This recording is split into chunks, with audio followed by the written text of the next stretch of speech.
Hello बच्चों। तो आज मैं आपको बताने वाला हूँ कि जो अपना ग्लास स्लैब होता है वो लीनियर शिफ्ट के अलावा लैटरल शिफ्ट भी करता है ना। देखो, लीनियर और लैटरल में क्या डिफरेंस है। लीनियर शिफ्ट में आपने देखा होगा कि जो ऑब्जेक्ट है वो इंसिडेंट रेज की डायरेक्शन में ही प्रिंसिपल एक्सिस पे ही तो शिफ्ट हो रहा है, उसके ऊपर नीचे थोड़ी उठ रहा है। उसी एक्सिस के along in the direction of incident ray object shift हो जाता है, मतलब शिफ्ट हुआ हुआ अपीयर होता है, मतलब ऑब्जर्वर को अपीयर होता है कि ऑब्जेक्ट शिफ्ट हो गया। पर यहाँ क्या है कि यहाँ पे लैटरल मतलब क्या होता है, लैटरल शब्द यानी परपेंडिकुलर। यहाँ पर क्या है कि एक रे आ रही है, इंसिडेंट रे। ये स्लैब है जिसकी थिकनेस है टी, रिफ्रैक्टिव इंडेक्स म्यू, और एक इंसिडेंट रे इसमें आ रही है। ये एंगल ऑफ इंसिडेंस है आई, और ये मैंने नॉर्मल बना दिया। अब जो इसके अंदर जब ये जाएगी तो क्योंकि डेंसर मीडियम है तो आर आई से छोटा होगा, तो ये रे इसके अंदर गई, आपको दिख रहा है ये एंगल है आर, तो ये एंगल भी आर है। तो ये कितना हो गया एंगल, ये पूरा हो गया आई, ये पूरा आई वर्टिकली अपोजिट, और ये हो गया आई माइनस आर। ठीक है। अब जब ये वापस निकलेगी तो तुम्हें याद है मैंने शुरू में बताया था कि अगर एक रे सेम जिस मीडियम से वो आ रही है, जैसे एयर से आ रही है और निकल भी एयर में ही रही है, और दोनों इंटरफेस, एक ये वाला इंटरफेस एक ये वाला इंटरफेस, एक दूसरे के पैरेलल हैं, तो एंगल ऑफ इंसिडेंस और एंगल ऑफ इमर्जेंस इक्वल होंगे। दिख रहा है आपको, क्लियर है। तो ये रे जब इससे आ रही है और इसमें इमर्ज हो रही है तो ये दोनों एंगल बराबर है। ठीक है। अब जो है ये हमको निकालना है। अब आप देख सकते हो कि अगर ये स्लैब नहीं होता तो ये जो रे आ रही है ये अपने पाथ पे अनडेविएटेड ऐसे जाती नहीं हूँ, दिख रहा है। पर ये स्लैब की वजह से ये निकली तो अभी भी इनिशियल पाथ के पैरेलल, दिख रहा है आपको, पैरेलल है, पर थोड़ा सा शिफ्ट हो गई परपेंडिकुलर डायरेक्शन में। यानी अगर स्लैब नहीं होता तो ये ऐसे जाती, और ये अब शिफ्ट हो गई इतना ऐसे परपेंडिकुलर डायरेक्शन में। क्लियर है आपको, दिख रहा है एकदम। तो ये जो रे है ये लैटरली शिफ्ट हो गई, और ये जो शिफ्ट है ये है डेल, और ये डेल ही हमें इसमें कैलकुलेट करना है। तो आप सोचो, सिंपल है बड़ा कि अच्छा मैं एक चीज़ और बता दूं आपको, मैं भूल जाऊंगा फिर, कि लीनियर शिफ्ट बोर्ड में नहीं है, क्लास 12th बोर्ड में लीनियर शिफ्ट नहीं है, लैटरल शिफ्ट है। ठीक है, तो आप ये बात ध्यान रखिएगा। तो अब मैं बात करता हूँ आपसे कि आपको ये ट्रायंगल दिख रहा होगा, अगर in triangle A O B, triangle A O B में कॉस आर किसके बराबर है, कॉस आर है ए ओ अपॉन ए बी, और ए ओ कितना है, ए ओ है टी अपॉन ए बी। तो ए बी कितना हो गया, ए बी हो गया T upon cos R. Clear है एकदम। अब ट्रायंगल ए बी सी में साइन आई माइनस आर बताओ, साइन आई माइनस आर है B C upon A B, sine I minus are.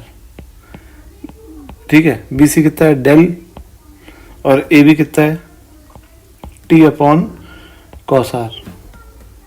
तो डेल कितना हो गया, डेल हो गया T into sine I minus R upon cos R. ठीक है, जहाँ पे टी क्या है, टी है thickness of the slab, I क्या है, आई है आपका एंगल ऑफ इंसिडेंस, और आर क्या है, आर है आपका एंगल ऑफ रिफ्रैक्शन जिस पे स्लैब के अंदर एंटर हुई है।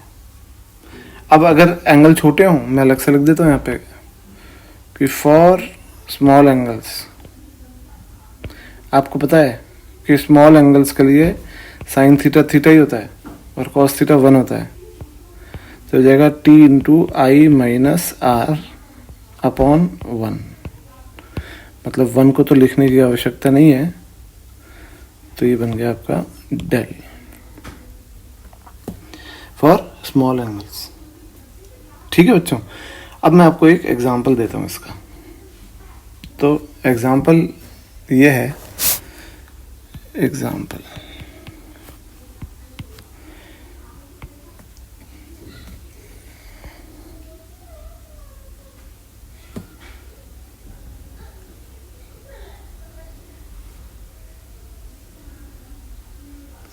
ये एक एल शेप का स्लैब है जिसकी थिकनेस दोनों आर्म की सेम है, रिफ्रैक्टिव इंडेक्स सेम है।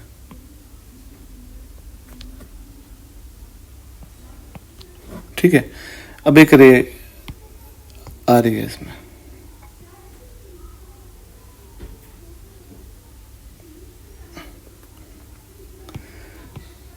ये रे ऐसे आ रही है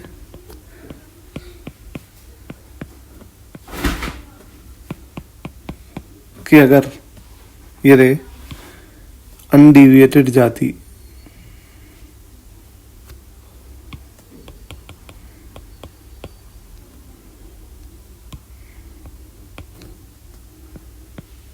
ये रे अगर अनडिविएटेड जाती तो इस पाथ पे जाती, AB पे, दिख रहा है। पर क्योंकि ये इन दोनों स्लैब से होती हुई जाएगी तो ये अनडिविएटेड थोड़ी जाएगी। अब ये एंगल ऑफ इंसिडेंस मैंने दिया हुआ है आपको 45 डिग्री। ठीक है, अब मुझे बताओ कि मेरे आपसे 2 सवाल है। पहला सवाल ये है कि ये रे जब निकलेगी फाइनली दूसरे स्लैब के बॉटम से, यहां से, तो ये बी पॉइंट से ही निकलेगी कि बी के आगे से निकलेगी कि बी के पहले निकलेगी। और जब ये रे ए बी बॉटम से निकलेगी तो ये ए बी लाइन यानी जो इसका इनिशियल पाथ था उसके पैरेलल निकलेगी कि उससे किसी एंगल पे निकलेगी। ये मेरे 2 सवाल हैं, तो चलो इसको अपन देखते हैं। तो बेटा सबसे पहले एक इम्पॉर्टेंट बात है कि अगर अपन इसके पाथ को ट्रेस करें तो इसका पाथ कैसा बनेगा। सबसे पहले यहां देखो आप कि ये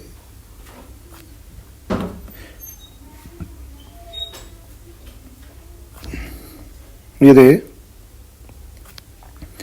ऐसे सबसे पहले इस मीडियम में जब जाएगी तो नॉर्मल की तरफ मुड़ेगी ना। मैंने म्यू की वैल्यू नहीं दी है तो आप आर नहीं निकाल सकते हो, पर आर जो भी होगा वो कुछ होगा, आई से तो छोटा होगा, 45 डिग्री से छोटा होगा। अब जब ये रे बाहर निकलेगी इस मीडियम से तो ये रे अपने इनिशियल पाथ के पैरेलल ही तो निकलेगी। मतलब मैं ये कहना चाहता हूं कि ये जो एंगल है आपका,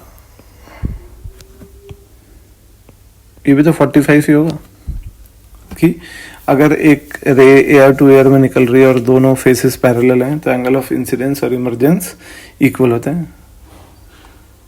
ठीक है, तो जो शिफ्ट हुआ वो कितना हुआ, ये शिफ्ट हुआ, दिख रहा है आपको, डेल। अब जब ये रेस में आएगी वापस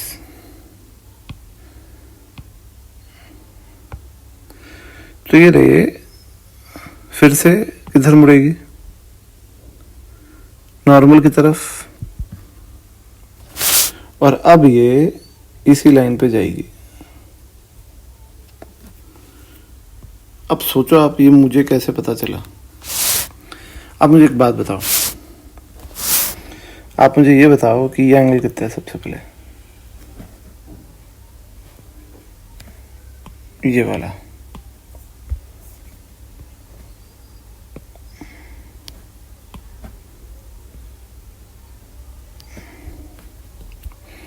नॉर्मल के साथ,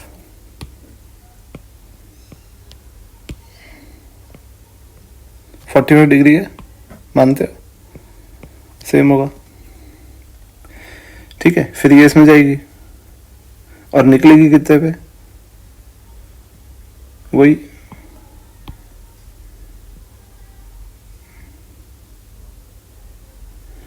45 डिग्री पे। वही एंगल ऑफ इंसिडेंस और एंगल ऑफ इमरजेंस इक्वल होंगे। ये तो पक्का हो गया कि रे अपने इनिशियल पाथ के पैरेलल है, पर ये इनिशियल पाथ पे ही निकल रही है। ये कैसे हो गया? ये मुझे ऐसे पता चला कि देखो ये जो डिविएशन है ये भी तो सेम डेल ही होगा। ऊपर वाला डिविएशन भी डेल होगा, नीचे वाला डिविएशन भी डेल होगा। क्यों? क्योंकि दोनों स्लैब की थिकनेस सेम है, दोनों स्लैब के लिए एंगल ऑफ इंसिडेंस सेम है आई 45 डिग्री, दोनों स्लैब का रिफ्रैक्टिव इंडेक्स सेम है, दोनों स्लैब के लिए angle of refraction are same है, तो दोनों स्लैब का डेल भी तो सेम होगा, डिविएशन भी तो सेम होगा। तो अगर दोनों का डिविएशन सेम है और एक रे को ऊपर की ओर डिविएट कर रहा है और एक वापस नीचे की ओर डिविएट कर रहा है, तो नेट डिविएशन कितना हो जाएगा? Net deviation will be equal to 0, है ना, जो कि कैसे आया 0, डेल माइनस डेल 0। तो बच्चों ये एक लॉजिकल कंसेप्चुअल क्वेश्चन था। आई होप आपको अच्छे से समझ में आया होगा। तो अगले लेक्चर में मैं आपको अगला कंसेप्ट बताता हूँ। Thank you.